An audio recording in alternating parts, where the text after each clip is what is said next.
Welcome friends. तो आज हम नया टॉपिक शुरू करने जा रहे हैं। तो वो है ऑपरेशन ऑन मैट्रिक्स। ठीक है। तो ऑपरेशन ऑन मैट्रिक्स में क्या पढ़ेंगे, तो इस सेक्शन में हम पढ़ेंगे कि जो मैट्रिक्स होता है उन्हें आपस में एडिशन करना, ठीक है, यानी जोड़ना, उन्हें आपस में डिफरेंस करना यानी निकालना, ठीक है, और उन्हें आपस में मल्टीप्लाई करना, ठीक है, और डिवाइड पढ़ना तो इसमें पढ़ते नहीं है, ठीक है। तो ये चीज़ें पढ़ेंगे, ठीक है। तो एडिशन, डिफरेंस और मल्टीप्लिकेशन। तो मल्टीप्लिकेशन समझ लो आप, ठीक है। तो मल्टीप्लिकेशन ऑफ मैट्रिसेस, तो अपना मैट्रिसेस को दो या दो से ज़्यादा मैट्रिक्स को आपस में जोड़ना, घटाना, गुना करना, तो ये सब चीज़ें आप सीखोगे, ठीक है। तो अब हम सीखते हैं, ठीक है। तो बहुत आसान होता है दो मैट्रिक्स को मतलब जोड़ना, ठीक है। तो दो मैट्रिक्स को कैसे जोड़ते हैं, तो देखो पहली तो एक शर्त होती है कि जब भी हम दो मैट्रिक्स को जोड़ते हैं तो उनका ना ऑर्डर जो होता है वो सेम होना चाहिए, ठीक है। तो जो जो कोई भी दो मैट्रिक्स को अगर हम जोड़ते हैं तो या घटाते हैं या गुना करते हैं, गुना करने का थोड़ा अलग होता है, लेकिन जोड़ने और घटाने में हमारा जो ऑर्डर होता है मैट्रिक्स का, तो ऑर्डर सेम होना चाहिए, ठीक है। तो तभी वो आपस में ऐड हो सकते हैं। तो जैसे मान लो कि दो मैट्रिक्स है ए, और मान लो ए मैट्रिक्स है तो इसके एलिमेंट है मान लो √3, 1 घटा 1 2 3 0, ठीक है। और एक बी मैट्रिक्स है 2 3 4 5 6 0, ठीक, कुछ भी मान सकते थे। अब मान लो इन्हें ऐड करना है तो इन्हें आपस में तभी ऐड कर सकते हैं जब इनके ऑर्डर सेम हो। देखो इसके ऑर्डर 2 रो 3 कॉलम और इसके भी 2 रो 3 कॉलम, तो इन्हें ऐड कर सकते हैं, ठीक है। तो अब ऐड कैसे करेंगे, कोरस्पॉन्डिंग एलिमेंट ऐड करना है। ये √3 को 2 के साथ ऐड करोगे तो बन जाएगा √3 + 2। फिर एक को 3 के साथ जोड़ोगे तो 3 और 1 4, और ये -1 को 4 से जोड़ोगे तो ये घट जाएगा 3।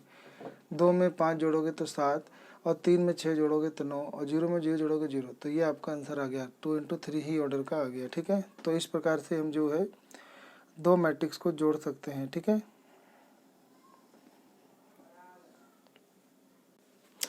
तो जब तक ये सेम ऑर्डर के होंगे तभी जोड़ सकते हैं, और अगर सेम ऑर्डर के नहीं है तो नॉट डिफाइन, ठीक है। तो उसे हम जोड़ ही नहीं सकते, ठीक है। तो ये एकदम बाइनरी ऑपरेशन की तरह है कि हम एक एक करके दो अंक को ही जोड़ेंगे। अगर मान लो एक तीसरा मैट्रिक्स सी जोड़ना होता तो पहले हम ए और बी जोड़ते, फिर जो आता फिर सी में जोड़ते, ठीक है। तो ऐसे हम बाइनरी ऑपरेशन लगाते। और डिफरेंस भी बहुत आसान होता है। डिफरेंस में क्या होता है कि मान लो यही दोनों था तो बस डिफरेंस हो जाता। तो डिफरेंस में मान लो ए मैट्रिक्स है तो मान लो 2 3 4 6 है, और एक बी मैट्रिक्स है मान लो 3 4 2 5, ठीक है। तो मान लो मुझे डिफरेंस निकालना है तो फिर इनका ऑर्डर सेम होना चाहिए। ये 2 रो 2 कॉलम, ये भी 2 रो 2 कॉलम।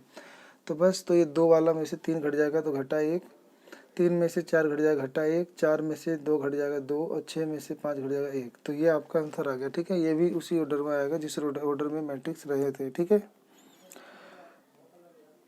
अब हम पढ़ेंगे कि मतलब मल्टीप्लिकेशन। तो हम पढ़ेंगे multiplication of A matrix with a scalar number, ठीक है, या फिर विद ए कांस्टेंट। तो एक कांस्टेंट से मल्टीप्लाई करना सीखेंगे। मान लो ये मैट्रिक्स है 3 4 2 6 ऐसे है, ठीक है। तो आपको 3 ये निकालना है, यानी इस मैट्रिक्स का 3 गुना है। तो इस मैट्रिक्स में सारे एलिमेंट में 3 गुना कर दोगे, ठीक है, सारे में। तो 3 सब में गुना होगा, तो 3 इससे, 3 इससे, 3 इससे, सबसे गुना होगा। तो 3 3 9, 3 4 12, 3 2 6, 3 6 18। तो आपका ये आंसर आ जाएगा, ठीक है। तो मतलब ऐसे होता है, क्लियर। तो अगर मान लो कोई मैट्रिक्स है ए, और हमें इसका निकालना है नेगेटिव ऑफ ए मैट्रिक्स, यानी हमें इस मैट्रिक्स का नेगेटिव निकालना है। तो ये जो भी मैट्रिक्स होगा इसके अंदर हम -1 मल्टीप्लाई कर देंगे तो आपका नेगेटिव ऑफ मैट्रिक्स आ जाएगा, ठीक है। तो जैसे मान लो कि कोई मैट्रिक्स है, मान लो है 2 4 3 6। तो अगर मुझे इसका नेगेटिव मैट्रिक्स निकालना है तो -a मैट्रिक्स निकालने के लिए इन सब में माइनस का 1 मल्टीप्लाई कर देंगे, ठीक है, सब में। तो आ जाएगा -2, -4, -3, -6, ठीक है। तो सारे नेगेटिव आ जाएगा, ठीक है। आ गया होगा आपको, उम्मीद करता हूँ समझ में आ गया होगा, और घटाने वाला भी समझ में आ गया होगा, और स्केलर से हमने जो गुना किया था तो वो भी आपको समझ में आ गया होगा, ठीक है। तो अब हम पढ़ेंगे प्रॉपर्टीज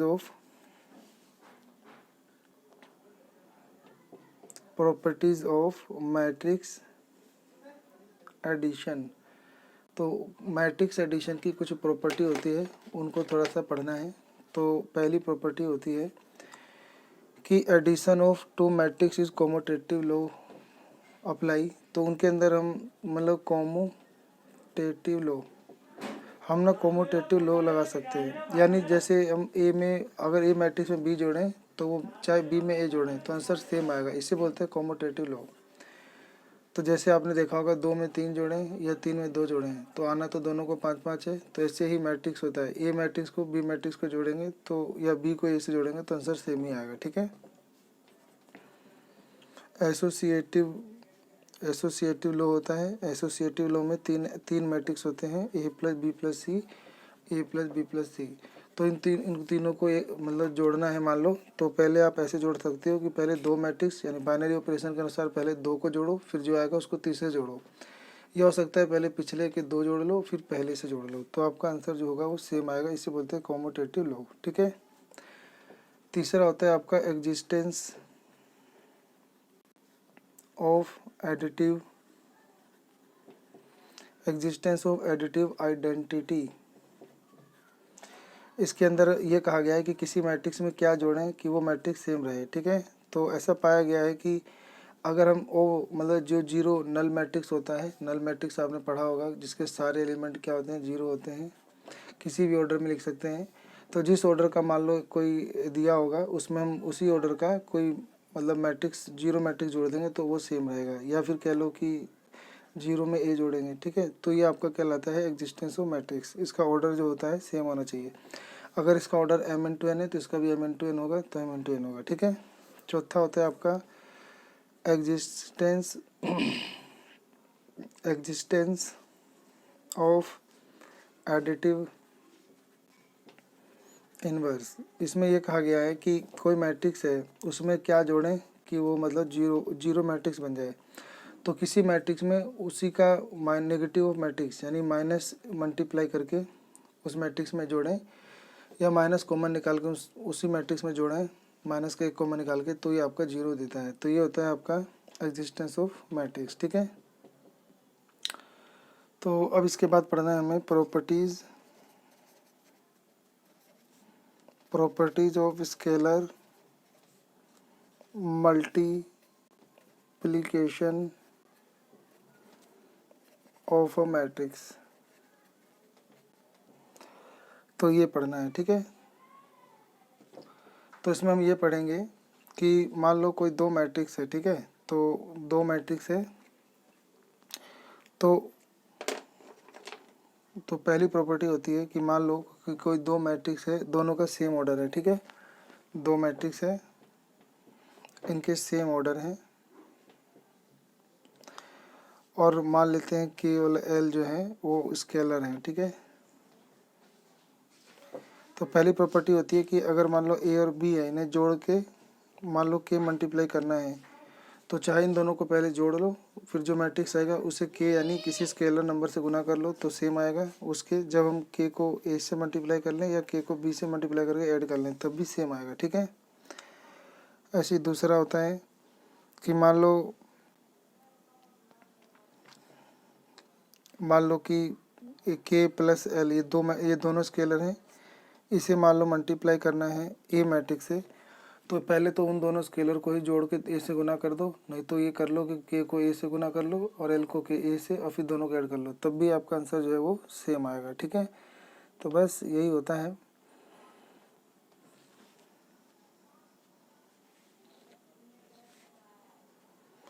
तो ठीक है, इतना ही होता है, ठीक है। इसके ऊपर कुछ क्वेश्चन होते हैं वो आप ट्राई कर सकते हो, ठीक है। तो बिल्कुल आपसे हो जाएंगे, तो जो कि एक्सरसाइज 3.2 में आपको करने को मिल जाएंगे, ठीक है। तो बिल्कुल आप ये सब जमा घटा पे क्वेश्चन है ये कर सकते हो, ठीक है। तो अब मैं आगे का टॉपिक पढ़ाता हूँ।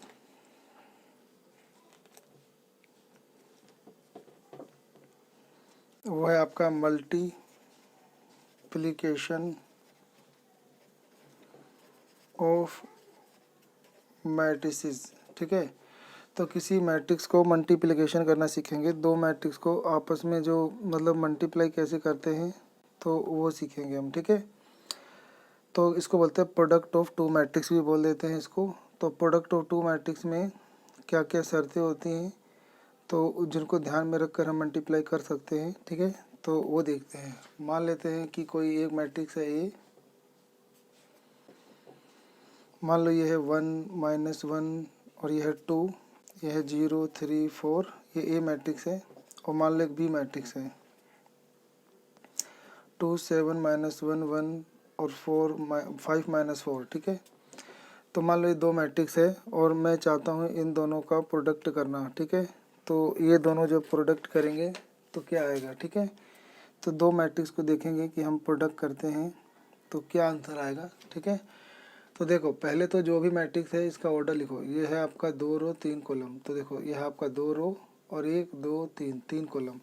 ये आपका 3 रो है और ये है 2 कॉलम। ठीक है, तो आप ध्यान से देखोगे तो इसके इसके अंदर जो कॉलम है वो 3 है और इसके अंदर रो क्या है 3 है, तो ये सेम है। ठीक है, तो हम प्रोडक्ट दो मैट्रिक्स को तभी कर सकते हैं जब ना पहले वाले मैट्रिक्स का जो कॉलम है, तो जो कॉलम मतलब number of column in matrix first. ठीक है, मैट्रिक्स या कह लो फर्स्ट मैट्रिक्स, वो बराबर होना चाहिए कि number of row in column या इन मैट्रिक्स 2। तो दूसरे मैट्रिक्स में जितने रो है उसके बराबर होना चाहिए। यानी ये 3 है तो ये 3 होना चाहिए, अगर यहाँ 2 है तो ये 2 होना चाहिए, यानी ये दोनों बराबर इक्वल होना चाहिए। ठीक है, तभी हम ये मल्टीप्लाई कर सकते हैं। तो अभी तो ये सेम है तो मल्टीप्लाई कर सकते हैं, और जो हमारा आंसर आएगा मल्टीप्लाई करने पे वो 2 रो और 2 कॉलम का आएगा। ठीक है, 2/2 का, यानी जो हमारा आंसर आएगा मैट्रिक्स का वो 2/2 का आएगा। ठीक है, इस बात का बिल्कुल आपको ध्यान रखना है। तो अब मैं मल्टीप्लाई करके आपको बारी बारी से दिखाऊंगा। ठीक है, तो मल्टीप्लाई कैसे करना है तो ध्यान से सीखना। ठीक है, तो मान लो कि आपको ये ए रो था और ये मल्टीप्लाई करना था आपको बी से, तो इसके एलिमेंट लिखो, फिर इसके एलिमेंट लिखो,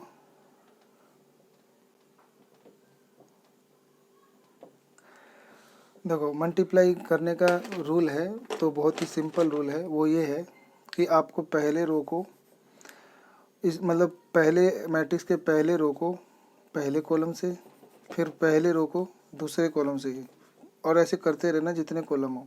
तो अभी तो पहला रो है तो 2 ही कॉलम है, तो पहले रो को पहले कॉलम से मल्टीप्लाई करके सभी एलिमेंट का सम करना है। तो यानी ऐसे आएगा, देखो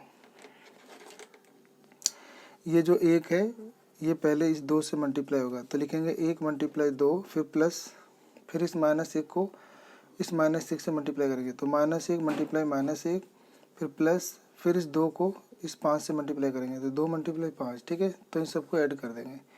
अब ऐसे ये जो पहला रो है तो यहाँ लिख दिया पहले कॉलम में। अब ये पहला रो है और दूसरे कॉलम, तो इसको यहाँ लिखेंगे। ठीक है, फिर 1 को 7 से मल्टीप्लाई, प्लस फिर -1 को 1 से मल्टीप्लाई, फिर इस 2 को -4 से मल्टीप्लाई। ठीक है, ऐसे ही अब दूसरा रो को पहले कॉलम से, फिर दूसरे रो को दूसरे कॉलम से। तो अब 0 को 2 से मल्टीप्लाई करके ऐड करेंगे, फिर 3 को -1 से मल्टीप्लाई करके ऐड करेंगे, फिर इस 4 को 5 से मल्टीप्लाई करके ऐड करेंगे।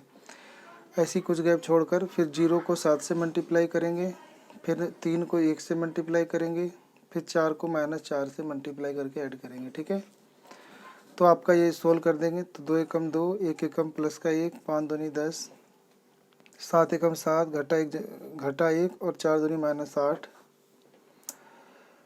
ऐसे ही आ जाएगा 0 × 2 0, 3 एकम घटा 3 और 5 चौक 20, और ये आ जाएगा आपका 7 × 0 0, 3 एकम 3 और 4 चौक -16। ठीक है, जमा घटा कर दोगे तो 2 और 1 3 और 10 13 हो जाएगा। ये 8 और 1 9, 9 में से 7 गया तो घटा 2, 20 में से 3 गया तो 17 और 16 में से 3 गया तो -13। ठीक है, तो ये आपका जो मल्टीप्लाई करने पे ए बी आ गया, ठीक है। इसे हम ए बी मैट्रिक्स पढ़ेंगे अब। इसका मतलब है हमने ए बी मैट्रिक्स को गुना करा है, ठीक है।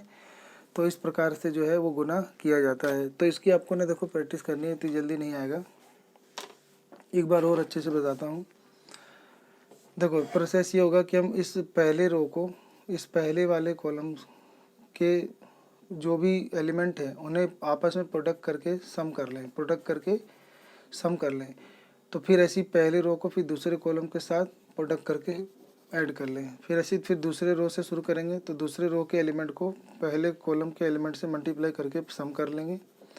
ऐसी दूसरे रो को फिर दूसरे कॉलम के एलिमेंट से मल्टीप्लाई करके सम कर लेंगे, ठीक है। और सम करने पे जो भी आंसर आएगा वो उस ऑर्डर का आएगा। जैसे अभी 2 रो 2 कॉलम का इसलिए आया क्योंकि ए का जो रो था वो 2 था और दूसरे वाले मैट्रिक्स का कॉलम 2 था, तो इसीलिए ये 2 इंटू 2 आएगा। ये 2 बता रहा है कि पहले मैट्रिक्स के नंबर ऑफ रो 2 और दूसरे मैट्रिक्स के नंबर ऑफ कॉलम 2, ठीक है, ये बताएगा। तो इस प्रकार से जो है वो मल्टीप्लाई किया जाता है।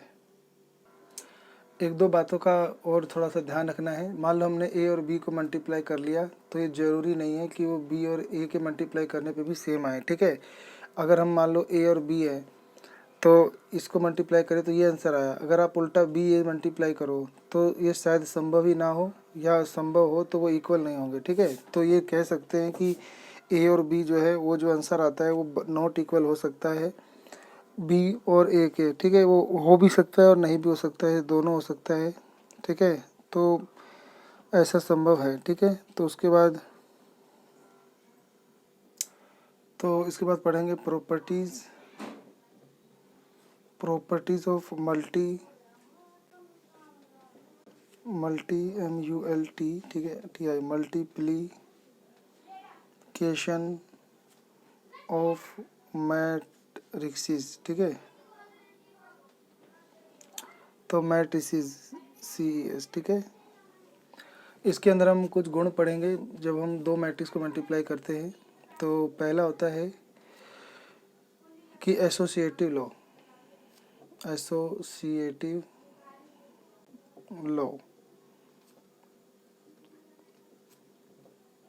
तो अगर मान लो तीन मैट्रिक्स गुना करना है ABC, तो पहले AB गुना करोगे फिर C से गुना करोगे तो बराबर आएगा ABC के, ठीक है। यानी BC को मल्टीप्लाई करके A से करोगे तो बराबर आएगा, ठीक है। दूसरा नियम होता है डिस्ट्रीब्यूटिव लॉ। तो डिस्ट्रीब्यूटिव लॉ में कहा गया है कि जैसे मान लो A प्लस B को जोड़कर तुम A से मल्टीप्लाई कर लो, या पहले A को B से मल्टीप्लाई कर लो फिर A को C से, A आगे ही रहना चाहिए, ठीक है। यूँ नहीं कि आप BA कर दो और CA कर दो, तो ये आपका डिस्ट्रीब्यूटिव लॉ अप्लाई हो जाता है, ठीक है। तो मान लो यूँ करना है, या फिर A प्लस B को मान लो पीछे लिखा हो C, तो पहले हम A को C से करेंगे फिर हम B को C से करेंगे, तो ये दोनों के दोनों जो होंगे वो इक्वल आएंगे, ठीक है। तो एग्जिस्टेंस, तीसरा प्रॉपर्टी होता है एग्जिस्टेंस ऑफ मल्टीप्लिकेटिव आइडेंटिटी। इसमें यह कहा गया है अगर हम किसी आइडेंटिटी मैट्रिक्स को A से यानी किसी मैट्रिक्स से मल्टीप्लाई करें तो वो A ही होता है, या फिर कह लो A को आइडेंटिटी मैट्रिक्स से मल्टीप्लाई करें तो वो अपने A के सेम ही होता है, ठीक है। तो इसको बोलते हैं एग्जिस्टेंस ऑफ मल्टीप्लिकेटिव आइडेंटिटी, सही है। तो इसके ऊपर कुछ एग्जांपल हैं आपके NCERT में, आप बिल्कुल उनको ट्राई कर सकते हो और क्वेश्चन जो है वो आप बिल्कुल आसानी से कर सकते हो। तो एक्सरसाइज 3.2 करने के लिए इतनी नॉलेज काफ़ी है, ठीक है। तो इतना करते हुए, प्रयोग करते हुए आप कर सकते हो, ठीक है। तो हमने टू मैट्रिक्स को मल्टीप्लाई करना सीखा है। अब मैं वो मल्टीप्लिकेशन सिखाऊंगा 3 रो 3 कॉलम वाला, ठीक है। तो एक एग्जांपल देख लेते हैं। तो मान लेते हैं हमारे पास ये क्वेश्चन है, ये A मैट्रिक्स है, B मैट्रिक्स है, ये 3 रो 3 कॉलम वाला है, ये भी 3 रो 3 कॉलम वाला है। तो हमें AB यानी गुना करना है, ठीक है।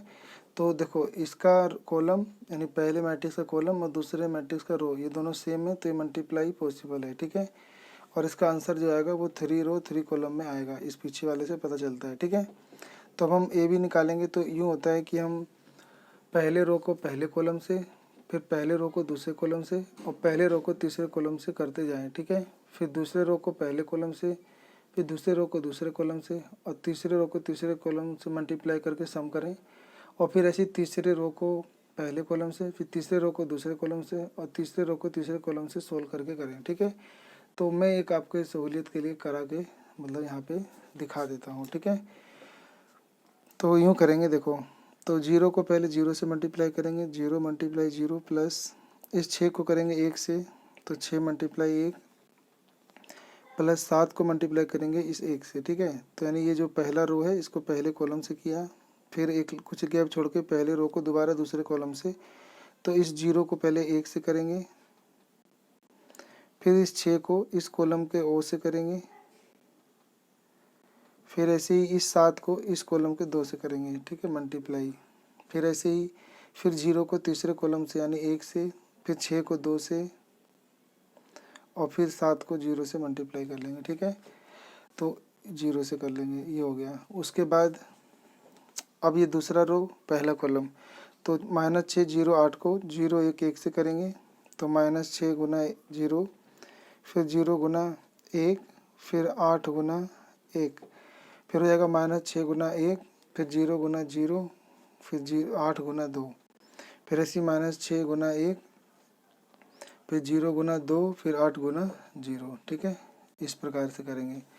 फिर ऐसे ही अब तीसरा वाला 7 को 0 से, फिर -8 को 1 से और फिर 0 को 1 से, फिर ऐसे ही 7 को यानी अब तीसरे रो को दूसरे कॉलम से, तो दूसरे कॉलम में 1 0 2 है, तो 7 घटा 8 0 को 1 0 2 से गुना करके ऐड करेंगे, तो 7 गुना 1, फिर जमा -8 गुना 0 और जमा 0 गुना 2, फिर ऐसे ही हो जाएगा 7 गुना 1 जमा -8 गुना 2 और जमा 0 गुना 0, ठीक है। तो अब इन्हें जमा घटा ही करना है, तो 0 को 0 से गुना करेंगे 0, 6 कम 6 7 एकम 7, 0 0 7 दूनी 14, फिर हो जाएगा 0 6 दूनी 12 और 0, फिर ऐसे -6 गुना 0 0, ठीक है। तो उसके बाद ये 0 था, 0 को गुना करेंगे तो 0 और 8 एकम 8, ऐसे हो जाएगा तुम्हारा 6 कम घटा 6, फिर 0 और 6 दूनी 8 दूनी 16, फिर इसे घटा 6 जमा 0 जमा 0, तो ये हो जाएगा आपका 0 घटा 8 जमा 0, 7 एकम 7 0 जमा 0 और हो जाएगा तुम्हारा 7 एकम 7 8 दूनी 16 जमा 0,